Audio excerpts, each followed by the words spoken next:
Good evening, everybody, and welcome to the talk, James Plunkett and Strumpet City by Donal Fallon. Donal is the presenter of the Three Castles Burning podcast, a social history of Dublin.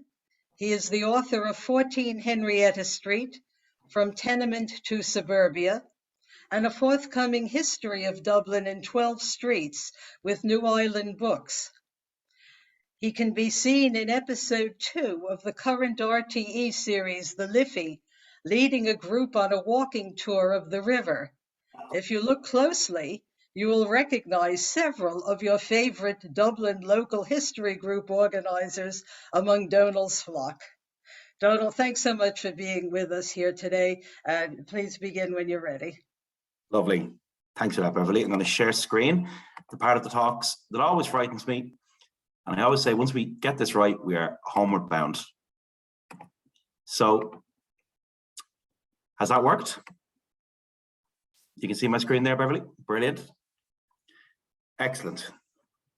Okay, so hello, everybody.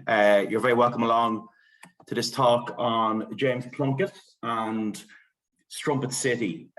Plunkett, interestingly, I suppose the reason James Plunkett was in my head this year was James Larkin, and I think Plunkett would quite like that because Larkin was on his mind a lot too. It is the 75th anniversary this year of the passing of Jim Larkin. Larkin, was more than a man. He was a time in Dublin. They don't talk about Larkin, they talk about Larkinism. He was equal parts inspiring and infuriating, at different moments. The great Labour historian Emmett O'Connor, who wrote what I think is the great biography of Larkin in recent years. I love the subtitle he went with, which was Big Jim Larkin, Hero or Wrecker?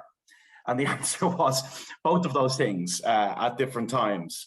But Larkin is a fundamentally important story because I suppose he fused a whole host of things: Irish nationalism, a very particularly Irish brand of socialism, and a movement that was as much cultural as it was political. Someone who believed that the arts, that poetry, that performance all had its place in the workers' movement, and someone who had a massive influence on James Plunkett. And it is James Plunkett, and more specifically, it is the novel Strumpet City that created, I think, the popular image of Big Jim Larkin that we have in our minds. For many people, Strumpet City is something that we watched before we read it. We remember the magnificent television adaptation of Strumpet City. And of course, it was Henrietta Street that they utilized to bring that world to life. And as you heard in the introduction, I've written a book on Henrietta Street. I work on Henrietta Street. It's a strange street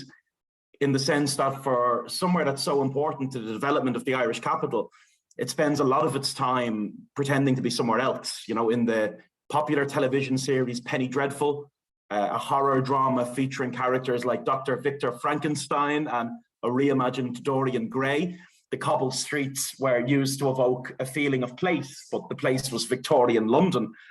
Similarly, in Ripper Street, a series that takes dramatic license with the tale of London's most infamous killer, Jack the Ripper, it's Henrietta Street that they use for London. And a resident of the street and a neighbour of the museum, one of the Caseys speaking in 2005, Michael said, Henrietta Street has been used to represent the Dickensian squalor of London. It's never representing Dublin, it's not representing Ireland, and it's a massive inconvenience to the local residents. But Strumpet City was an authentic Dublin tale, and it is now kind of forever a part of the story of that street. Henrietta Street and Strumpet City are just bound together now in the popular mind. Strumpet City and James Plunkett, it's a political novel written by a political novelist, and I always would say that no writer, of course, can exist in isolation from politics, just as no historian can exist in isolation from politics, no matter what you write about. James Joyce carried the worldview of his father, his Parnellite father. He inherited a significant dose of anti-clericalism and Parnellism from his dad, John Joyce. And even in recent times, the very successful author, probably the most celebrated and read Irish author in the world at the moment, young Sally Rooney, author of a series of international bestsellers that are set in modern Irish society.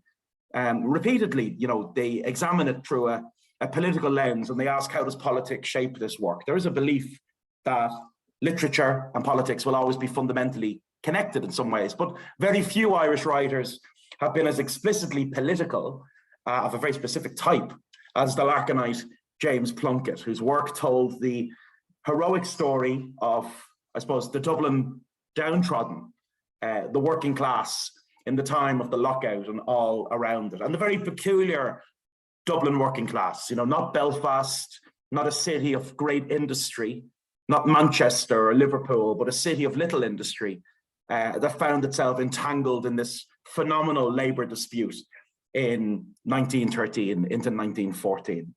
And it really is a book about class tensions. Nationalism is a very distant second fiddle to the sound of labour in James Plunkett's work. And we'll get into that later on. It's interesting to look at who is and who isn't in the book, and the language around nationalism. And I'll read a favourite passage from the book. Really does remind me of the attitudes of James Joyce years earlier. Strumpet City, while the TV show was a lot more familiar to many of us, including me, than the book was for a long time. Like many people, I got down into reading the book when it was the One City, One Book choice for 2013. And that's been a really inspired programme in recent years. They've got it right a few times. This year it was Nora, a brilliant kind of work of historical fiction about the great Nora Barnacle. But it's always tied into kind of anniversaries in the city. In recent years, there's been some great chosen books. Edna O'Brien's The Country Girls comes to mind as well, and a great book of Dublin poetry some years ago.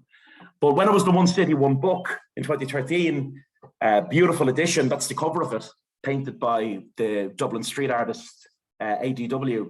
It was a real chance for a lot of people like me, who are perhaps more familiar with the TV series, to grapple with the book itself and to discover, I suppose, the similarities and the differences between the two. So, if there are two central influences on this man, James Plunkett, and Strumpet City, I think it's fair to say they are James Larkin, and as we'll hear later in terms of language, James Joyce. So it's a fitting time to look at the book, the 75th anniversary of Larkin, his death. It's a fitting time to look at the television series that it spawned. And I think the television series, and Plunkett himself admitted this even more than the book, I think did more than anything to restore Larkin to popular culture and to the telling of the revolutionary period. Larkin had kind of faded a little bit from public consciousness at the time that the book and television series were such a runaway success. So we might talk about why that happened a little bit later on. Strumpet City, unbelievably, every writer's dream, was reprinted 24 hours after first publication, which is incredible. The book was very warmly reviewed. It was described by John Jordan, famously hard to please, in The Independent, as yet another demonstration that art transcends political commitment. And Hibernia magazine called it the finest work of fiction to have come out of Ireland in nearly 50 years. And remembering when it was published, the late 60s, I wonder if that was a nod towards Ulysses. When it was republished in 2013, in that magnificent edition, it came with a new introduction from Fintan O'Toole, and he made an interesting and fundamentally important point about the book. He said that Strumpet City unfolds over 7 years. So we think about it as a book about the lockout, but it's the contextualizations all around it. Most of it's the ticket of lockout, but it's a slight journey to get there. It deals not with isolated lives, but with the way in which large events connect the most disparate of people. It encompasses a wide sweep of city life, from the destitution of Rasher's tyranny to the precarious existence of Hennessy, the solid respectability of Fitz and Mary, the priestly life of Fathers Giffley and O'Connor, and the upper class world of Yearling and the Bradshaws. And I suppose one thing that I think is interesting, and Fintan kind of gets at it there, in comparing Strumpet City and, say, Ulysses, is that there is a much greater, broader section of Irish life in Strumpet City. The tenements of Dublin are mostly absent from Joyce's work. I mean, in Dubliners, We have a story in which a character walks down Henrietta Street and comments on the kids outside, playing outside rickety tenement blocks. But for the most part, that world of the kind of unskilled labourer and the tenement poor isn't really in the world of Joyce. But Plunkett gives us Dublin in its entirety, from those at the banquets in Dublin Castle to those living in the slums beside Dublin Castle. Joyce wrote the story of one day, the 16th of June, 1904, a book in which everything happens and nothing happens. Joyce wanted to celebrate everyday life as it goes along. But Strumpet City is something different. Strumpet City, I think it's fair to say, is an epic. It's written like an epic. It's a Russian epic, but it's a Dublin epic, if that makes sense. And when you read it, you would really be presumed, you'd be forgiven for presuming, I should say, sorry, that the author was in the thick of it. James Joyce walked the streets of Dublin in the early 20th century. Ulysses is the world that James Joyce knew. It's the people that he knew. It's his acquaintances, it's his father's friends. It's a world that he knew. What's extraordinary about Strumpet City, I remember when I watched it on TV, I said, God, the man who wrote this must have been there. It's just so vivid. It's just absolutely so vivid. But he wasn't. James Plunkett was born in 1920. And by the time he actually met Jim Larkin, the figure that he championed so brilliantly in literature, I think it's fair to say Larkin's glory days were kind of a memory. So today we should look at Plunkett himself. Who was he? What influenced him? His fascination with Larkin, where did that come from? And the broader picture of the time when the book and the television series were produced. There's a lot of layers, I think it's fair to say, to the tale. Plunkett was born in Sandymount, Bat Street, Sandymount, Dublin 4, moved to Pembroke Road when he was young, born James Plunkett Kelly, but ran with the name James Plunkett from the beginning of his writing career. Very interesting place in Dublin to grow up. I would say that they were a kind of skilled working class family in a lower middle class area, but on the border, on either side of them, of areas that were more pronounced in both directions in terms of class in Dublin. His childhood, he recounted, was travel to the ordinary individual. Travel meant simple trips down the country, or at most safaris to places like the Isle of Man. Locations on the continent, never mind further afield, were places of exotic ambition to be attained only by the very rich or those whose livelihood it was to sail the seas. The most an ordinary being could hope to do was to pore over the school atlas and dream up phantom journeys, or wander down to the port of Dublin, gaze at the cargo ships, and catch in the unfamiliar languages of the crews some vicarious glimpses of far away places. But whatever about the continent being a distant dream, as a child, he really came to know Dublin. With friends and siblings on bicycle, he became obsessed, just as Joyce was obsessed, with the streets of the city. He wrote that despite its tensions and its tragedies, Dublin was a good city to grow up in. The sea was at its feet, its Georgian buildings gave it nobility, its squares and its expanses of water made it a place of openness, light, and air. We rambled the streets and rode on the back of bread vans when the opportunity offered. We wandered the quays and learned the names and nationalities of the ships as they came and went to the pictures for the Saturday or Sunday matinees, the football in Shelbourne or Dalymount Park. There was seldom any shortage of homemade excitement. Plunkett went to Sing Street, remarkable school. That's a later picture, it should be said, but I love the architecture of Sing Street School. I wanted to include an image of it. And Sing Street, I suppose, in the shadow of the birthplace of Bernard Shaw, remarkable school in terms of what was going on in it at that time, in terms of the positive atmosphere that was there for a young would-be writer. He felt in school, I suppose, a little bit different from some of the other children, I suppose, in a sense that the family lineage, the family history, you might say, the uniform that his father had worn in battle was the uniform of a British soldier in the First World War. He had a sense of that. And I suppose he would write primarily off the Dublin between the canals. Very little of his creative output explored Irish life beyond the capital. And I think it's worth quoting something he said about the view of Dubliners in the rest of the country. They deplored his passion for cross-channel football coupons and English Sunday newspapers. His interest in Dixie Dean and Liverpool United or Arsenal or Sheffield Wednesday. Soccer football, he was told, was a garrison game. If he danced an old-time waltz, a Dubliner, which was about all he and the missus could manage anyway, it was a betrayal of national heritage. If he'd fought in the Boer War or the Great War, as was quite often on the cards, it was a matter of scorn and even shame. So,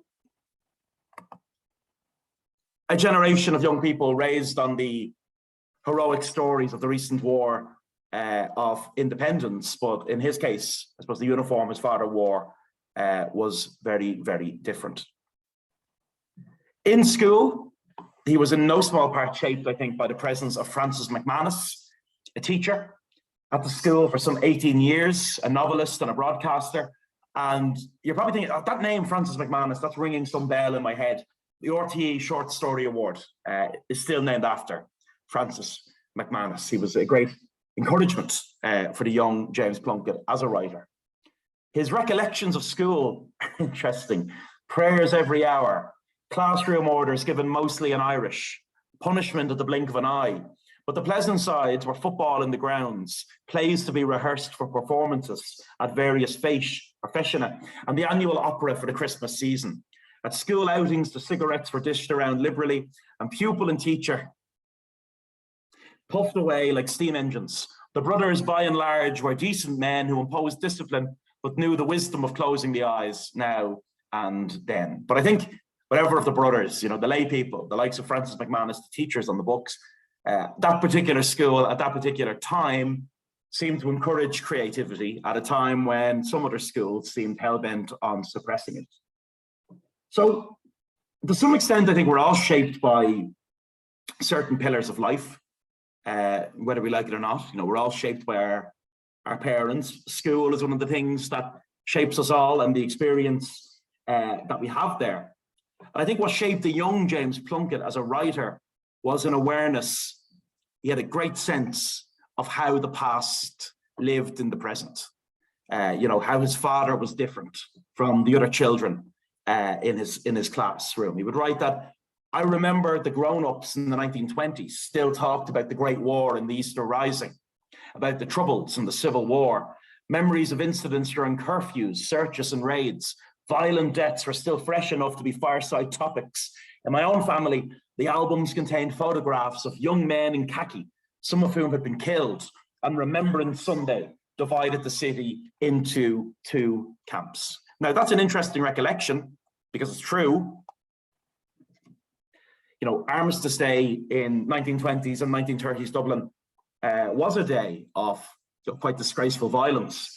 The Armistice Days or Remembrance Sundays of Plunkett's teenage years were violent affairs in the city. And I think the way he describes that and being shaped by that is very accurate.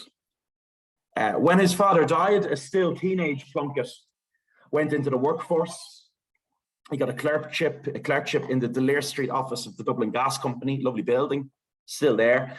And that's what brought him into contact with big Jim Larkin. He was 17 years of age when he met Larkin for the first time in 1938, going on 18 years of age in the trade union office on Marlborough Street.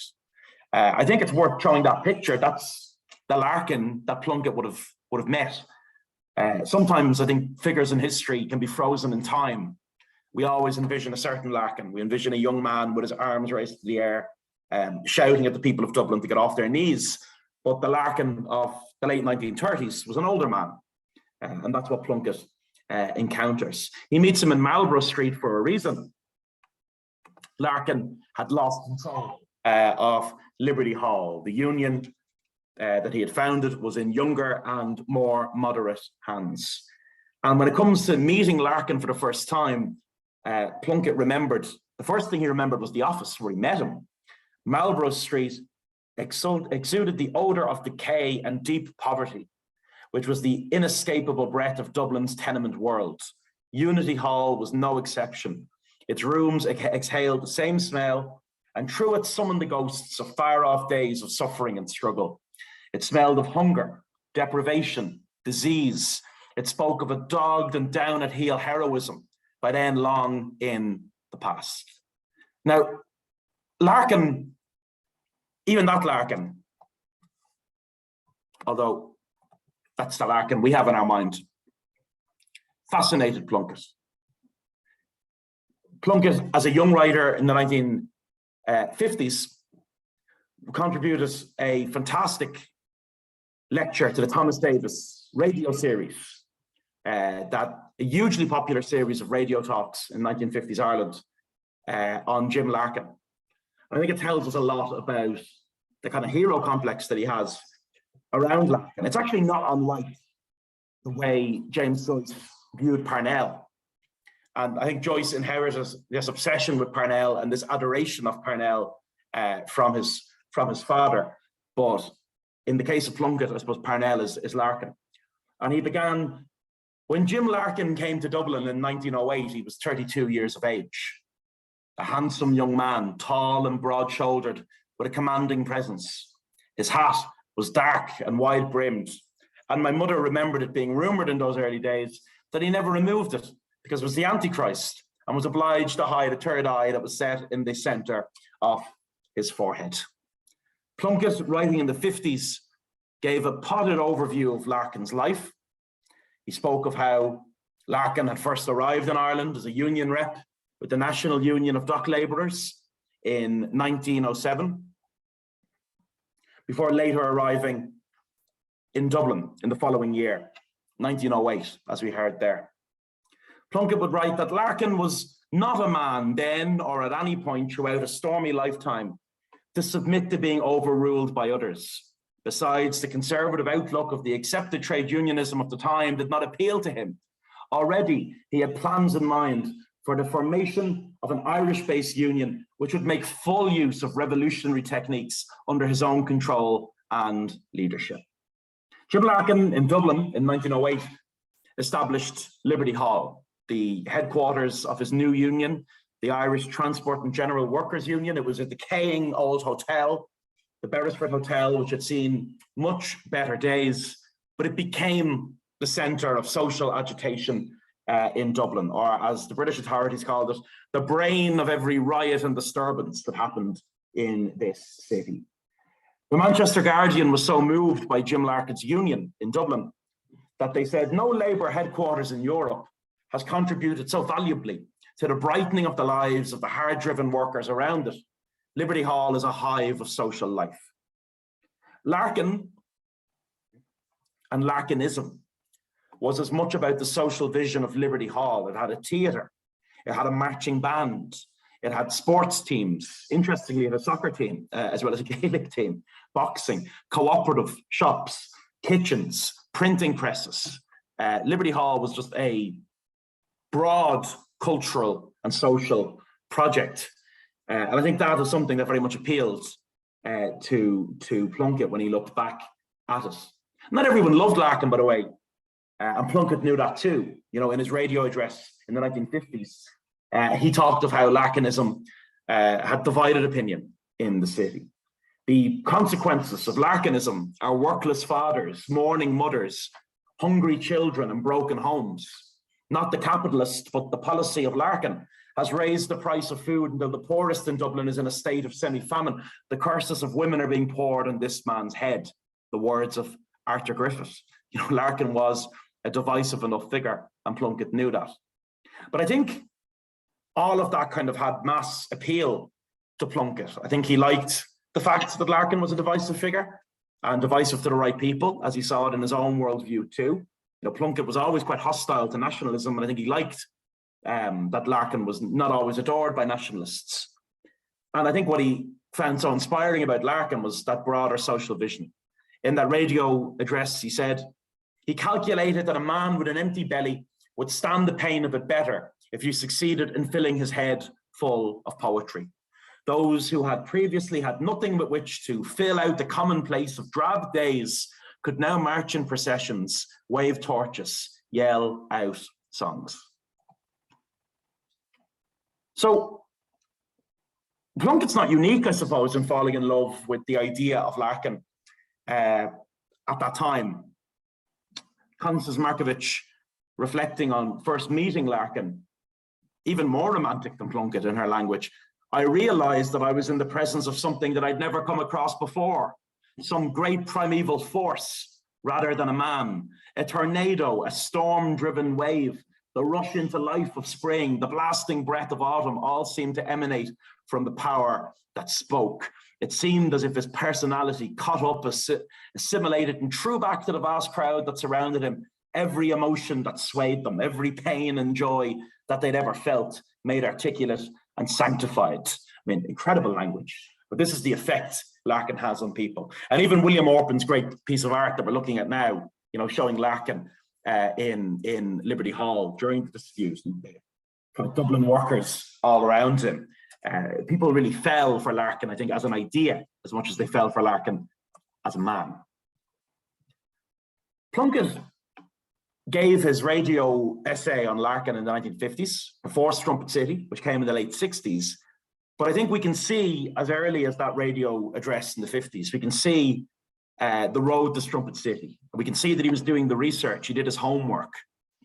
He tells us, you know, in that address that a destitute people occupied the cast-off houses of the rich, and they walked about, for the most part, in the cast-off clothes of the middle class. He drew on the housing inquiry, which was published in the aftermath of the 1913 tenement collapses on Church Street. And he painted a very vivid picture of living conditions in the city and the quiet heroism of men and women who raised children in difficult conditions. I love this image, by the way. This is one of the images from the Darkest Dublin collection, images that were presented before the housing inquiry in 1913. They're absolutely extraordinary. It's hard to believe you're looking at an early 20th century society when you look at these pictures. And listening to Plunkett on the radio, he really dug in a time before, you know, digitization of these files. Like, he went on a great journey into understanding the lockout and finding everything. He even read the account of Arnold Wright, who was basically a journalist who was hired by the Dublin Employers Federation to write their account of the lockout, because they knew, I think, that history would not look kindly on them. So they employed this brilliant writer, Arnold Wright, to give their account of what had happened, so that, you know, history might be a little bit kinder to the employers of Dublin in the story of the lockout. And Plunkett quotes from him, Arnold Wright: "While it is impossible to withhold sympathy from classes so depressed as these slum dwellers in Dublin are, it cannot be overlooked that the very nature of their mode of living tends to reduce their value in the labour market." I mean, imagine saying that. These people are of little use economically because of how they live, but they live where they live because they're of little economic use in those people's eyes. You know, Plunkett ripped that take apart.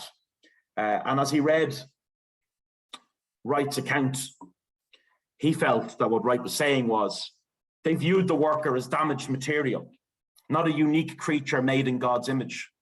That the 87,000 slum dwellers who are enduring these conditions had any rights to consideration as human beings does not seem to have occurred to anybody. And then he said, James Joyce spoke of Dublin as the centre of paralysis. It was a total paralysis, binding conscience and soul. It remained to Jim Larkin to see the slum dwellers as human beings, degraded, yes, but capable of nobility, perceptive, capable of living with dignity, even of music and literature. So, I mean, historical fiction is sometimes criticised when people feel that the writer hasn't done the due diligence, hasn't dug into the historical sources, hasn't looked at something from every angle. But we get a real sense from Plunkett in the 50s, from the housing inquiry report to the labour movement papers, even to the employer's account of the lockout. He really knew what he was talking about. He was really adamant that he was going to give an accurate view of social conditions in Dublin at that time. Plunkett, how does he end up on the radio talking about Larkin in the 1950s? I suppose you have to be a very established writer to be invited to give a lecture in the Thomas Davis lecture series. So, you know, Plunkett hadn't come out of nowhere. He'd gone on a journey, I suppose, that began when he was a young worker in the gasworks. In those very early days when he first met Larkin, he began writing seriously in the late 1930s. He took great, I suppose he was given, I should say, great guidance and a very friendly hand by Donal Fallon, who was editor of The Bell, a great journal in Dublin, and always a supporter of emerging Irish talents, especially those who had the kind of sensibilities of Plunkett. Sean O'Fallon, shown here, it's a great painting by Sean O'Sullivan, had taken part in the Irish Revolution. He'd been involved in the War of Independence and the anti-treaty side of the Civil War, and he'd kind of faded, into Irish society, taken a step back, we might say, from political radicalism, but he maintained a kind of a radicalism in the arts, we might say, and he used his magazine, The Bell, to oppose censorship, to champion a kind of progressive perspective. And the great Dermot Bulger, writing about The Bell, I think Dermot gets it. He says, alongside an urge to establish a realistic picture of Ireland came a crusade to transform it, with articles tackling censorship, guiding amateur drama groups towards more radical plays, celebrating Indigenous design, and perpetually stressing that Irish identity did not belong exclusively to one tribe or creed. O'Fallon was really interested in giving a space, I suppose, to young writers that were challenging the romantic ideas of Irish history. And even the name The Bell is great, isn't it? Because we always think about the harp or the Irish wolfhound. But what does a bell do? A bell heralds a new age. And that's exactly, I think, what The Bell was supposed to do. So the development of Plunkett as a young writer is really happening through the 40s with contributions to The Bell magazine. He published a collection of short stories, The Trusted and the Maimed, in the mid-1950s. And he remembered the 50s, the decade before Strumpet City, as a particularly grim time. He remembered that the 50s wore a grey face, a wan look, a here we go again air. Perhaps because of the frugalities and trials of the other decades, my earthly span so far had allowed me to experience. But I think it's also worth saying, with publications like The Bell around, there was still some interesting things going on in literature and in the arts more broadly. Being involved with The Bell gave him some interesting opportunities. Sean O'Fallon was not a communist, far from it. But when an invitation arrived at the office of The Bell, asking that a number of their contributors and creatives should visit the Soviet Union as guests of a cultural organization there with no strings attached, O'Fallon leapt at the opportunity and actually brought Plunkett along with him. And when news broke in Dublin that the Dublin literati, were heading off to the tyranny of Moscow, condemnation flowed. One county council actually passed a motion condemning those who'd gone to shake the bloodied hand of the Kremlin tyrants, but rebutting those who'd opposed them going to Moscow when they made it home. James Plunkett was asked by a journalist, how much could you actually learn about Soviet Russia in a few weeks? And Plunkett answered by saying, not much, but I learned a hell of a lot about Ireland. But the time that Plunkett remembered, the time that Plunkett remembered as being very dull, the 1950s, in truth, I think, was probably anything but. I think the people that were there were maybe too close to the sun to realize. But it was a very interesting time in terms of Dublin literature, in terms of Dublin publications, not just The Bell, but many others too. And that post-emergency Dublin, that 1950s Dublin, was booming intellectually. And at the end of the decade, in 1958, work on Strumpet City began. The book took Plunkett a decade to write, which is extraordinary. I mean, to put that in context, Joyce wrote Ulysses in 7 years. Strumpet City took a decade. And what a decade it was, in the world. To begin writing a book in 1958, the world in 1968, when the book was finished, looked very different. Dublin looked very different. The pillar was gone. But Plunkett felt, as he wrote the book over 10 years, that perhaps the world was moving a little bit fast, and that maybe his book about heroic Dublin in 1913, by the end of the 60s, would mean nothing. In the world of miniskirts, the Beatles and the Rolling Stones, who wanted to read about 1913 in Dublin. The trend in writing during the 60s, he said, was geared towards love and lust and that sort of thing, the sexual revolution. As you know, Strumpet City is nothing like that. It's about the ordinary day-to-day life in Dublin and the period that it's set in. How could I imagine that people would be so intrigued by my book? It was a great journey to Strumpet City. The first step of the journey was a radio play called Big Jim in 1954. Thomas Kinsella, the great Thomas Kinsella, the poet, reviewed the play on the radio and said, it's justice, no mere abstraction, but something worth striving for. The hero, a Big Jim. Kinsella said, the characters are a number of families in tenement houses whose lives are ruined by the rigors of their working conditions and who later suffer the far more soul-testing demands of the strike. They engage in a struggle to survive or die against the backdrop of Larkin's personality. Encouragement came from many parties, including the great Sean O'Casey. Like James Plunkett, Sean O'Casey was a steadfast believer in not only Larkin, but Larkinism. The side of the Larkin monument on O'Connell Street today includes words from Sean O'Casey. He talked to the workers, spoke as only Jim Larkin could speak. You know, O'Casey, like Plunkett, was someone who believed in Larkinism in the broadest sense, who was not dissimilar politically from Plunkett in terms of how he saw the Irish Revolution. Nationalism wasn't really something that interested either man primarily or particularly, and they could both be pretty scathing of the broader revolutionary movements. But O'Casey believed that there was something very special in the work that Plunkett was developing.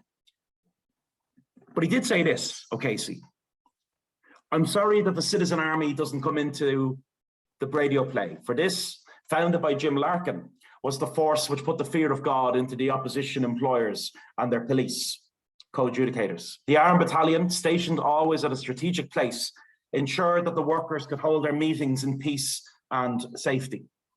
After the radio play came The Risen People, performed in the project.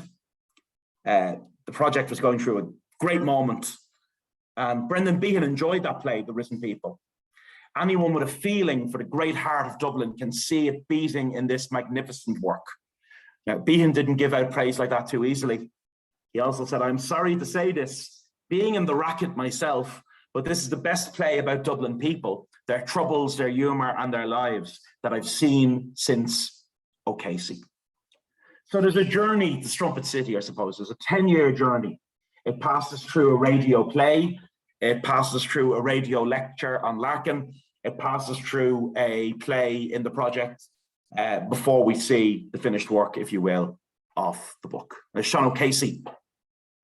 O'Casey had been secretary of the Citizen Army.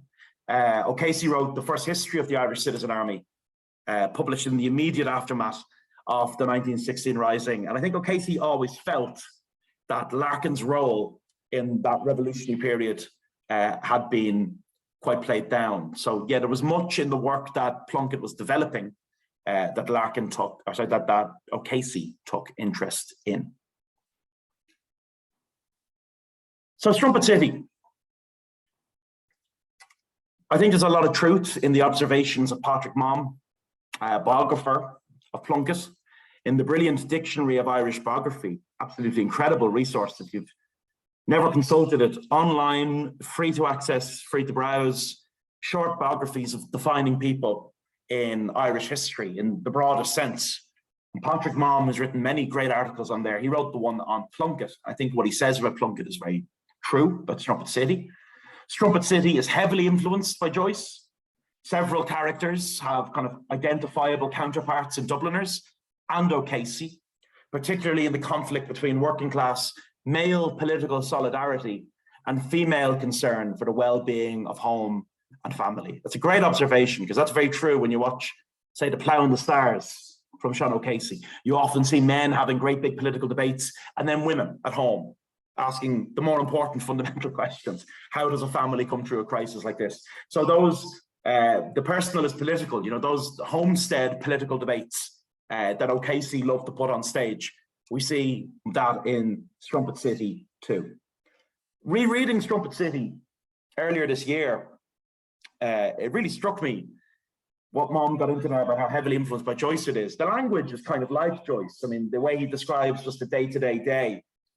Reading about St. Patrick's Day, this could be, if it wasn't the 16th of June, the 17th of March that Joyce wrote his book, to me, this sounds like something Joyce would have written. The shop windows of the city, including the one Keever had dressed, devoted themselves to displays of home manufactured goods, while the citizens, most of whom had a holiday, went to the races at Baldoyle or made extended excursions by train, tram and outside car.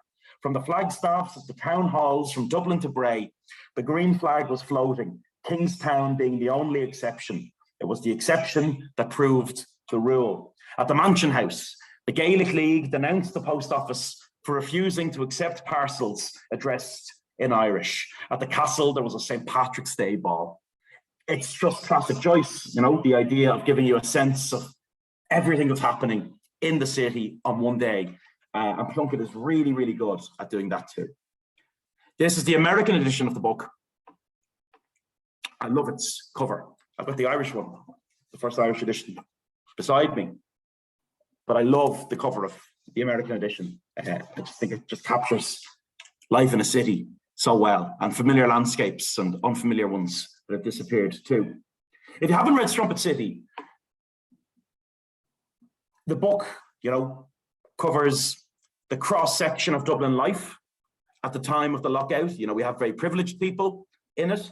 We have people from the very margins of society, from the unskilled general labourers, the underemployed, we might say, more than the unemployed, to the destitute in the form of Rasher's tyranny. We have influential priests, but the priests, interestingly, are kind of grappling with the lockout themselves. They're not entirely sure how to feel about it. We've got good and bad within the priests, and we've got the thundering Jim Larkin. And I think what Fintan O'Toole said in 2013 was right. He said, the novel is an anti-romantic portrait of the city, marred in vicious poverty. In the period in which it unfolds, a third of Dubliners were essentially destitute, living in single rooms in some of Europe's worst slums. These were often, in a grotesque irony, the grand former homes of the gentry. When he was interviewed about the book at the time of its release, Plunkett said, Strumpet City is a picture of Dublin in 7 years, 1907 to 1914. Against the backdrop of social agitation, it is about the attitudes of various strata of society, from Dublin Castle and the people of property, right down to the destitute and the outcasts. Joyce wrote about the moderately middle class and O'Casey about the slums. I was concerned with finding a form in which all the elements could fit. So that's the big difference, I think it's fair to say, between O'Casey, Joyce, and Plunkett. And he had a sense of that. He knew, he'd read these writers inside out. He knew, I suppose, that they had looked at particular strata of society. The name Strumpet City is great. If you're wondering where it came from, he owed it to the dramatist Dennis Johnson, that we see here, and a play called The Old Lady Says No, which had been performed in the Gate. And the old lady of the title, The Old Lady Says No, was Lady Gregory. She turned out a play of Dennis Johnson's, and it found its home instead in the Gate Theatre. But Plunkett includes words from Dennis Johnson's The Old Lady Says No at the very beginning. Shall we sit down together for a while here on this hillside where we can look down on the city, Strumpet City in the sunset, so old, so sick with memories, old mother, some they say are damned, but you I know will walk the streets of paradise, head high and unashamed. Beautiful words. So it's important to keep the broader context of when this book was written and the context of Jim Larkin. I mean, we've heard a lot about Larkin in recent years because this great decade of centenaries, this great journey that we've all gone on, in the North, it began in 2012 with the centenary of the Solemn League and Covenant, the UVF and Edward Carson. But in this part of the country, the decade of centenaries really began with 1913 and with the centenary of the Lockout. And there was a lot of commemoration in Dublin. There was a lot of new biographies and new perspectives on Jim Larkin. So since 2013, we think about Larkin a lot. In the context of when the book was written, things are very different. Larkin had died at the end of 1947, a newspaper editorial for his funeral procession. It was in the midst of an absolutely atrocious winter, some of the worst weather Dublin has ever experienced, but still large numbers of people kind of came out onto the streets. You'll notice it's the Workers' Union of Ireland.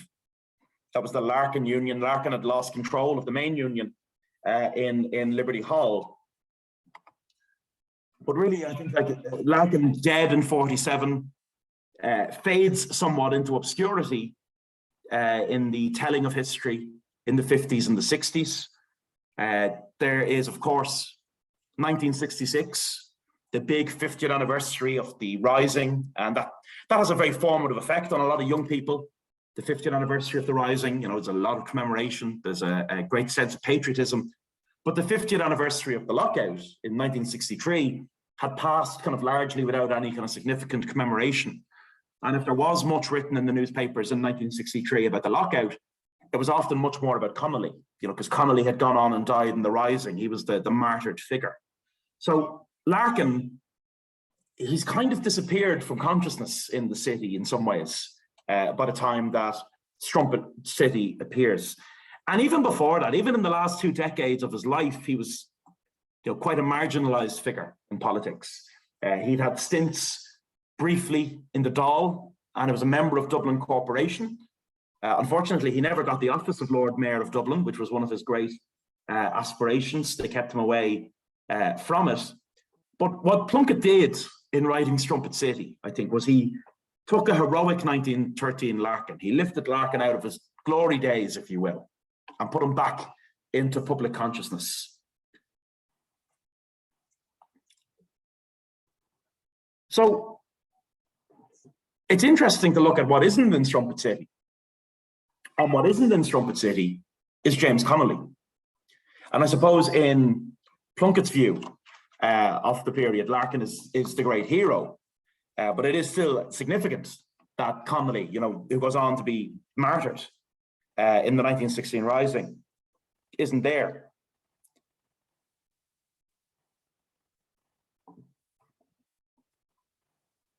Emmett O'Connor, biographer of Larkin, sees Plunkett as maybe the central character in the re-emergence of Larkin, in putting Larkin back side by side with James Connolly in the telling of the periods. So that was significant. Connolly's place was very much secure. When one is shot, tied to a chair in Kilmainham jail in May 1916, your place in history is very much secure. Larkin, by comparison, had faded a little bit. And I agree with Emmett that it's very much Plunkett who puts Larkin back on that standing with Connolly.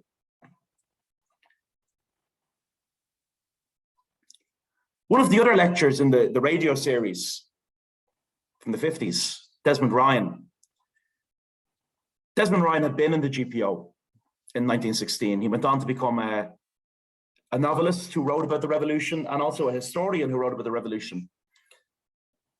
And I think what he said was really interesting. It was one of the few people who was willing to say publicly that there had been disagreement, tactically and personally, between Larkin and Connolly.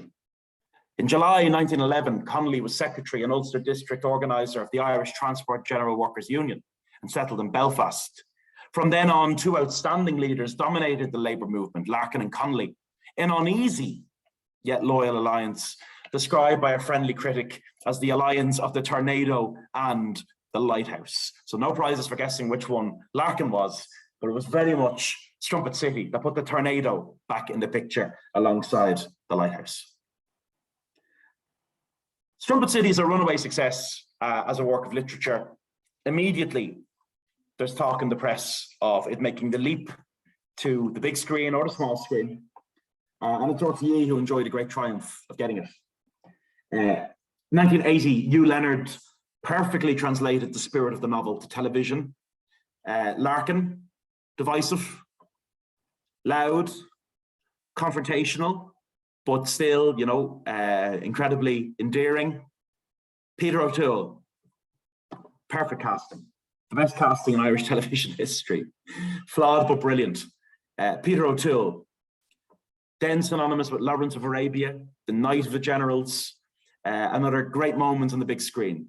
Perfectly captured. I mean, there are just some performances in television history and film history where it is like someone has been possessed by the spirit of what they are portraying.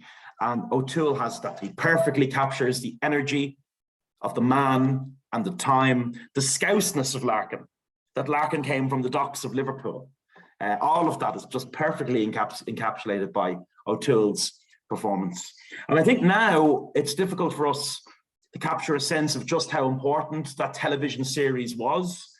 I would say, like Tolka Row, which, you know, predated Fair City as a soap set in working class Dublin suburbia. This was still unusual, ordinary working class Dublin life on television. Henrietta Street was the setting, and it was a time, I suppose, when the city was changing. You know, there were massive debates being fought in the city around in the late 70s when they were making the show, and even in the early 80s when it went out. There were massive debates on the future of the city, on Georgian heritage, on some of the streets that we see in the show. Dublin was moving out. You know, there were new suburbs from the 1970s, places like Tallaght and further afield. But this show did something else, I suppose. It tapped into a memory that was still there. There was still a memory of the lockout. And Garrett Fagan, who wrote about the TV show a couple of years ago, he made a point that the success of the book is perhaps partly due to its recording of a way of life that was passing away. Tenements were still a feature of the city when the TV series aged in 1980, but they were disappearing. You know, the last tenement house on Henrietta Street where they filmed, the residents had moved out in the late 1970s. So the timing of the program, I think, was significant. It was a time when people were beyond the city, moving out and out, but thinking about the city still. And it's defined by numerous great performances, incredible performances. And, you know, some actors like Brian Murray still performing on screen and stage today. The late David Kelly as Rashers Tierney, just as Peter O'Toole was an inspired choice for the spirit of Larkin, David Kelly, I think, really captured the poverty of the destitute in Dublin in the form of Rashers Tierney. I think if anyone could steal a show from Peter O'Toole, it was Kelly. Plunkett enjoyed some success in his latter writings. They're less studied, it should be said. We'll talk about them in a minute. First of all, I forgot to add this slide in. This is the filming of the police riot on O'Connell Street during the lockout, what was known as Bloody Sunday, the 31st of August, 1913, the brutal events that led W.B. Yeats to proclaim that romantic Ireland was dead and gone. It's with O'Leary in the grave. Larkin addresses a crowd who have gathered on the street from the window of the Imperial Hotel, the Dublin Metropolitan Police and the RIC, a kind of combined police force that's in Dublin to quell the spirits, baton charges the crowd. And they really captured that moment brilliantly in Strumpet City.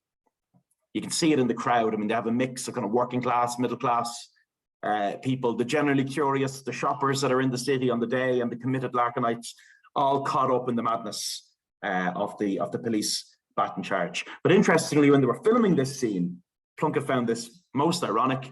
They had a hard time getting it just right because the Larkin statue was there. So Larkin himself was interrupting the filming of Strumpet City in his own strange way.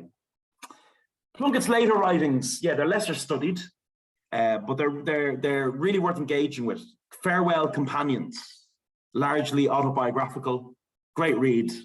It quickly moved more than 70,000 hardback copies in Ireland. I think that the publishers weren't too happy with that performance. 70,000 hardback copies in Ireland today would be absolutely extraordinary and unprecedented in recent years. But it cemented Plunkett's place as a leading writer in the field. Plunkett was a private man. He kept his private life just that. Those who knew him recalled him as quite shy, excessively modest when talking about his own ability and his own career. He had 4 children together with his wife Valerie. And I think the best insights into him as a man come from a series of personal essays that he wrote called The Boy and the Back Wall. He wrote beautifully in that series of essays about eventually falling in love with the countryside of Ireland as well, and life beyond the metropolis. You know, if you stick around long enough, that tends to happen to all Dubliners. There's love enough in all of us for city and country. And I love his personal essays later in life on how the rural slowly enticed him out of the urban. He perhaps lost some of the political anger, but none of the wit or the ability to capture the people of a city. I love the opening of one of those reflective essays, Child of Misfortune, a lovely little anecdote that he felt captured something about us. It was a black rain-sodden morning on the first day of the working week, and as the bus listed dangerously around the Bank of Ireland corner, it threw up a shower of muddy water that drenched the 3 of us who were standing on the open platform. The elderly man beside me got it in the face and on his shirt, and when he wiped it away, he resumed his almost absent-minded survey of the saturated streets before making his comment. When he did, he was so resigned, unresentful, impassive. Typical Al Monday, he said. The 3 of us, being Dublin men, agreed. We'd been reared in the same conviction. Plunkett has remained a popular writer, rediscovered in the decade of centenaries because of the One City, One Book and other things. He died in 2003, 90 years on from the 1913 heroics that so occupied him as a writer in a Dublin nursing home. And I think what draws me to Plunkett as a historian is how shaped he was by a past that was not necessarily just his own, but the collective past of his family, of his class, of a city. He would later reflect on this. Why does a writer write? My own view is that it is his attempt to understand his own memories. Memory, I firmly believe, is the source of all insight, and literature is conceived out of the constant contemplation of those images, which accumulate in the memory and perish in making their presence felt, and persist, pardon me, in making their presence felt throughout the whole of the writer's life. And ultimately, I think the memories that Plunkett wanted to commit to paper were not only of what he had seen himself, but what had come before, you know, the fireside stories of the Lockout and Larkin. He knew that Dublin was changing and changing rapidly, and that the story had to be told. A man once remarked to me, he wrote, that if they managed to shift Nelson's pillar so handy, they'd shift anything. Impassive, detached, a mere passerby, as it were. He said the whole bloody place was falling down anyway. But Plunkett felt, I suppose, the need to capture the changing city in its latter, I suppose, in a moment of great transition. So, folks, I'd love to open it up to the floor for any questions or observations on Plunkett. I was told last time I did a talk on the book that Strumpet City, I'm not sure if it still is, but that it was online in its entirety to view. Thank you so much, Donal, for that very far-reaching and comprehensive and fascinating talk. I've made notes throughout of all the things I want to pursue going forward. I'm going to allow people to unmute themselves in a minute for questions. Okay.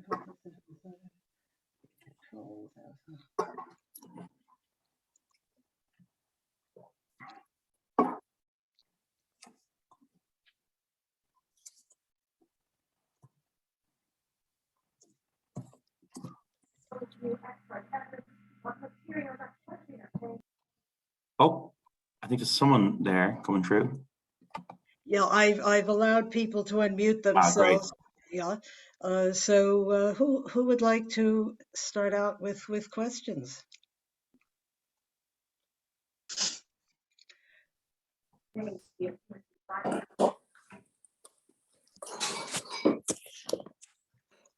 know we had one in the chat. I'll just start the Great. ball rolling. Is there much difference between the Strumpet City book and the screen version? I know you addressed this to some extent in your talk. Yeah. That's a great question. Back in the 1960s, an American director called Joseph Strick made a movie adaptation of Ulysses, which was a bit of a mad idea. And he originally wanted to make a 24-hour movie. he couldn't get funding to do it. But if you watch it, and I'll get the Strumpet City in a second, but if you watch the Ulysses movie that Strick made, a lot of it is, it's the events, he's faithful to the events that played out in the book. But you always have to consciously, I suppose, when you're making something for a big screen or a small screen, you have to focus in on the key moments and you lose a lot of the color around it. So something like the passage that we had there about, the windows in Dublin on St. Patrick's Day, or, a protest meeting about the GPO not accepting parcels in the Irish language. It's a little tidbits of language like that get lost. And I think for me, watching the movie that Joe Strick made about Ulysses, I was never able to read Ulysses. I gave up on it so many times. And when I watched the movie, I went, okay, yeah, I kind of broadly get this. I'll go back and read it now. And found all these weird little exchanges between people that hadn't made the cut for the movie. Strumpet City is the same. I think the TV show gets the epic story across. It gets all the big moments across. But what it loses is the kind of Joycean little bits of chatter, So Strumpet City as a TV show is even more heroic than Strumpet City as a book, because any of the day-to-day chatter kind of stuff is kind of lost. But it's definitely worth watching the television series first. That's always, I think, the best approach when there's a movie and a book in any case, because you'll find more in the book. There's just great little dialogue and turns of phrase that didn't make it into the TV show. Thank you, Donal. We have a question as well from Willie Mahan. What did the general public in Dublin think of Larkin in 1913? That's a great question. I think, look, there was always trade unions in Dublin going back 50 years before Larkin, but they were craft unions, which kind of meant that if you were a baker, you're in a baker's union, and if you were a school teacher, you're in a school teacher's union. I think people who were in craft unions took a dim view of the idea Larkin had of building a single union. I think the idea of a union that would represent everyone from newsboys to tram drivers, I think some took a dim view of that. And there was a sense, there was an awareness, I think, of the scale of what Larkin was trying to do, and not everyone liked that. The general public, I think, though, the poor certainly adored Larkin, and the proof of that, for me, is in things like his newspaper, The Irish Worker. It had a massive circulation. I don't think any political newspaper has had a circulation like that in the history of this city. Like, it was selling, I think the figure, I'd have to look it up in Emmett's book, but I think it was something in the region of 25,000 copies a week of The Irish Worker were being sold at a time when newspapers like On Clive Sullis, the Irish language paper, or even Sinn Féin, newspapers like that would have been quite happy in the early 20th century to sell 1,200 copies, 1,500 copies. So there was a great adoration for Larkin, I think, amongst the unskilled labourers. And then there's weird things about him that we kind of overlook now. Like one practice that he largely stopped. Larkin was teetotal and was very adamant that there was that alcoholism was one of the factors that was, ripping the Dublin poor apart. He stopped a tendency that had existed for a long time of workers being paid in public houses. And you're paid in the pub for your week's work, and if you didn't put at least some of that money behind the bar, or if you didn't buy someone, an employer, a drink, you found yourself, less desirable in the eyes of employers. And Larkin had put a stop to that in a big way, and especially the wives of Dublin workers, who are accustomed to less than half a paycheck coming home, were certainly grateful to Larkin for doing that. So I think in terms of his attitude, and the fact that he wasn't someone who stood on street corners shouting Marx and Engels at people, the rhetoric that he used in Dublin, he knew what people knew. He quoted the Bible. He told them during the lockout, he told the employers, you will not crucify Christ in this town anymore. He spoke in a religious language that had appeal to the people, the plain people of Ireland, as Flann O'Brien would say. But I think certainly people in craft unions and perhaps people further up the social ladder, yeah, they were quite fearful of the idea. There was a kind of like a kind of French Revolution that Larkin's union of the great unskilled could become a very big threat. Yeah, we have an interesting question from John O'Hare. What is the measure of Miss Gilchrist's republicanism and her place in the story? My notes on the various characters.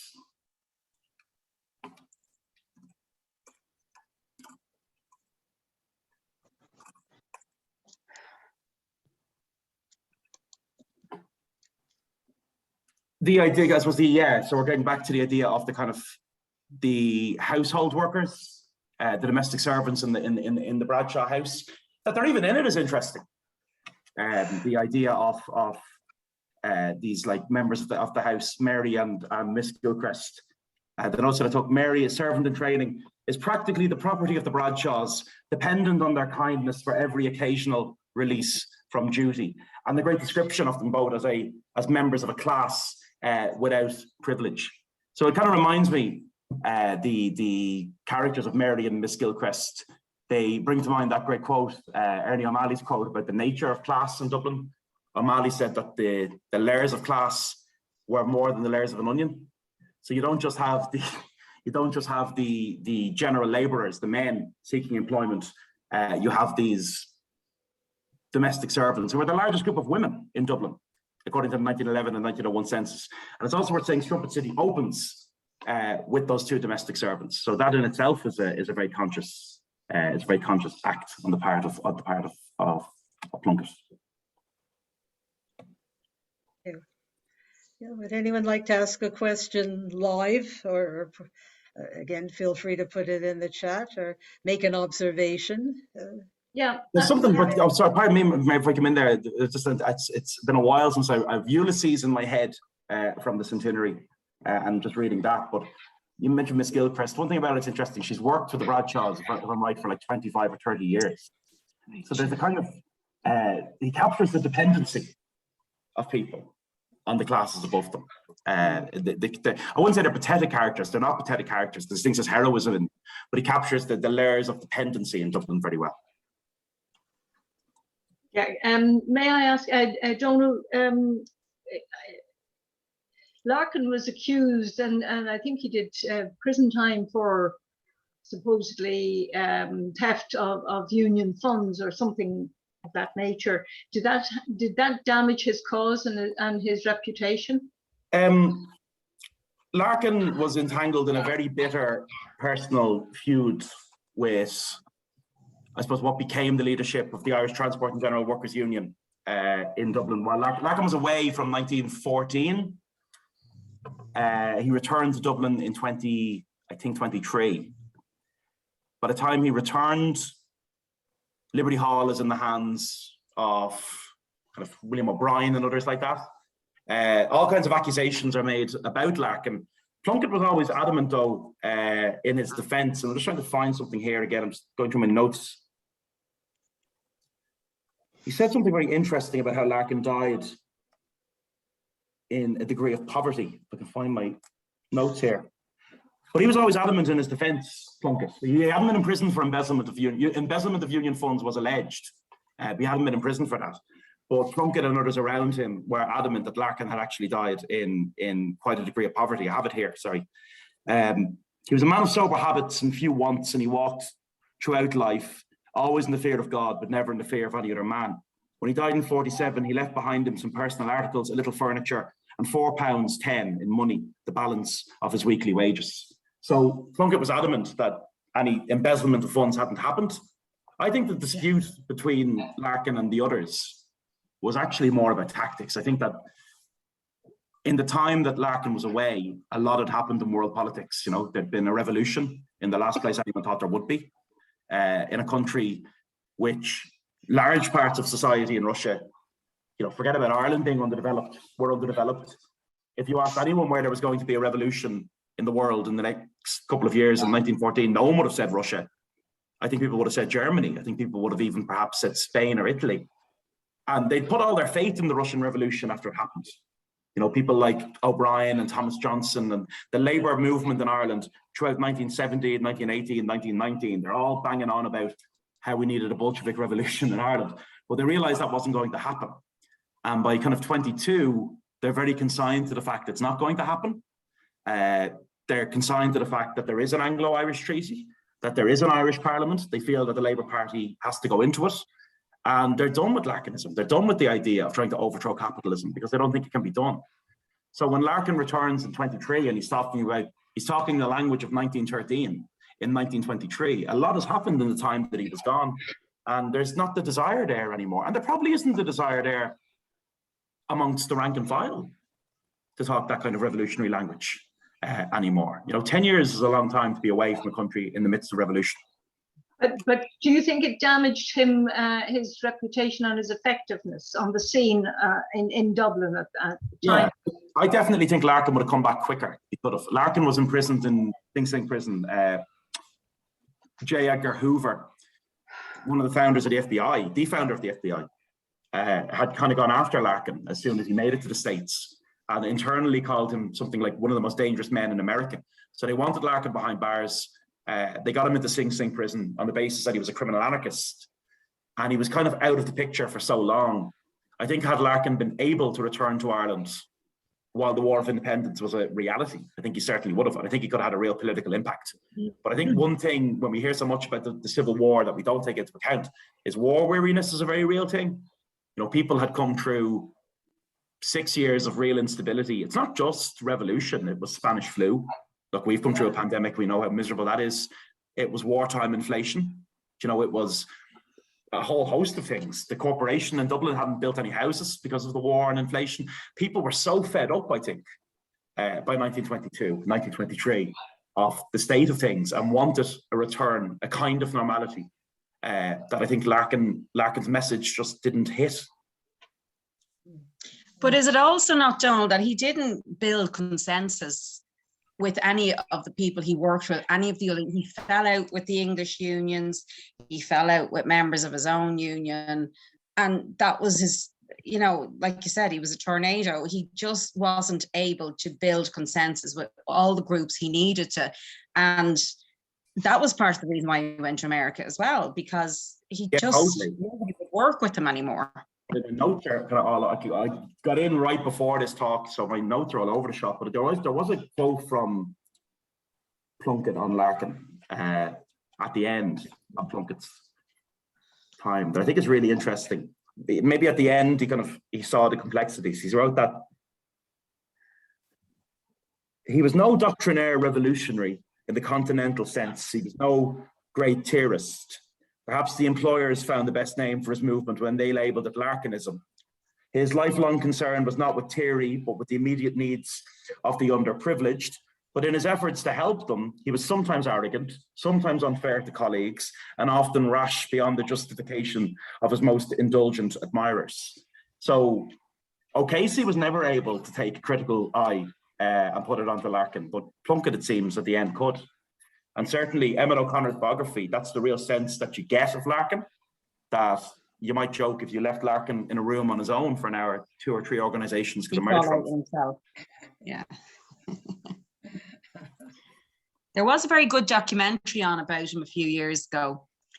And I know I think his daughter was interviewed, or one of his sons went into the union later on, didn't he? But his daughter or his granddaughter or somebody gave a couple of interviews about him, and yeah, he definitely did. He died, I think, very disappointed and very forgotten and in poverty. But you said they were always poor, always. There was never any money.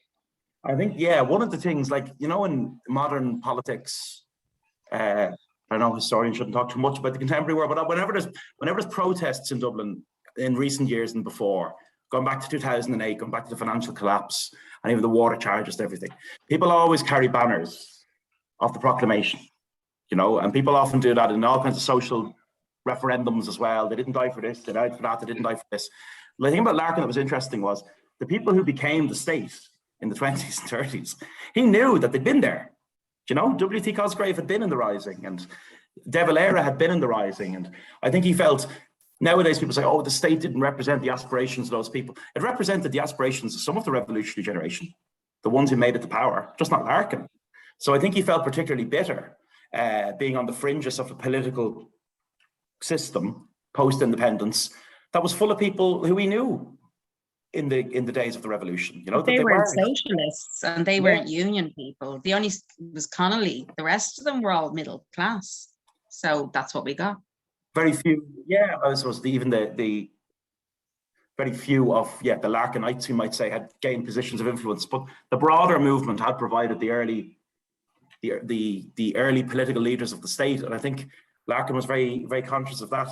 And the fact that he never got to be Lord Mayor really infuriated him too, because the position had been held by so many other veterans of the revolutionary period. I think he felt that his contribution to that period was always overlooked.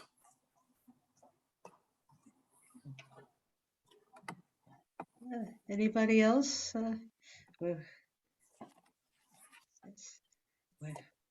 No?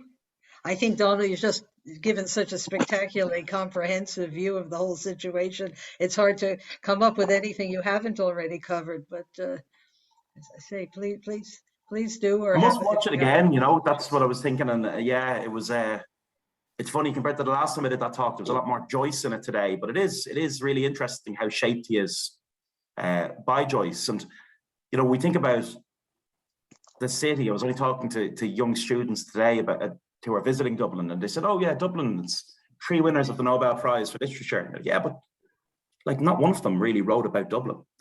You know, Bernard Shaw was a figure on the London scene. Beckett is the great writer of, well, Beckett's land doesn't exist, but he writes in France and he's shaped by France. Yeats is primarily shaped by the countryside. If there are 2 writers who really engaged with Dublin, I think it was Joyce and Plunkett. Have you read a book by pieces about Ireland by Plunkett called The Gems She Wore? No, I haven't. I'd love to. I think he did a TV series for the BBC, and these were sort of essays that he wrote that he that were the background or the fodder, if you like, for the various episodes he did. It's a lovely book. It's one of my favorites. Very good. I've just pulled it out there on Abe Books, so I shall have it in a few days.